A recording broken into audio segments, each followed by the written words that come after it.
সাধারণ সম্পাদক উপস্থিত আছেন কুঞ্জপাড়া উপজেলা আওয়ামী লীগের সিনিয়র নেতৃবৃন্দ, উপজেলা আওয়ামী লীগের মাননীয় নেতৃবৃন্দ, উপস্থিত আছেন বিভিন্ন ইউনিয়ন থেকে আগত নেতৃবৃন্দ, আওয়ামী লীগের আদর্শের সঙ্গে যারা সেই সকল নেতৃবৃন্দ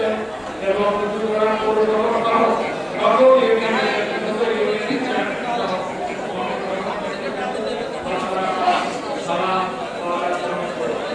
আপনারা জানেন যে এই কোটা আন্দোলনের নামে যে ন্যাক্কারজনক ঘটনা ঘটাচ্ছে তার প্রতিবাদে আজকে আমাদের